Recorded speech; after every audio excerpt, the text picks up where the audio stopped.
निसर्ग अभ्यासक फाउंडेशन तर्फे सर्वांचे या ठिकाणी स्वागत आहे. आज आम्ही निसर्ग अभ्यासक फाउंडेशन तर्फे आंब्याचा यावर्षी आलेला बार यांचा अभ्यास करण्यासाठी या ठिकाणी एकत्र आले आहोत. विद्यार्थी मित्रांनो, यावर्षी दरवर्षीप्रमाणे यावर्षी सुद्धा आंब्याला फार मोठ्या प्रमाणात बहार आलेला आहे. हे तुम्हाला दिसत आहे, हे बहार आहे, हे फुलं आहे. या फुलापासून आपल्याला भरपूर मोठ्या प्रमाणात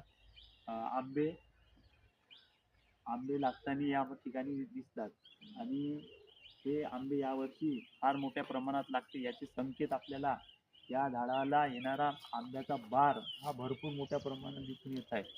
तसेच या ठिकाणी भामरागडच्या जंगलामध्ये भरपूर जंगलामध्ये आंब्याला बार आलेला आहे. तर या ठिकाणी आपल्याला आंबा हा सर्वात जास्त खाण्यासाठी आपल्याला मिळणार आहे. हे निसर्ग अभ्यासक फाउंडेशनचे संशोधन व्यक्त केलेले आहे. त्यासाठी आपण पुन्हा आंब्याचा अभ्यास करू. बघा, हा संपूर्ण आंबा कसा बाराने बहरलेला आहे आपल्याला दिसून येते. बघा, हा कसा बहार आहे आंब्याचा भरपूर मोठ्या प्रमाणात. हे एक झाड आहे. बोल तुम्ही बोल. फक्त अवकाळी पाऊस आला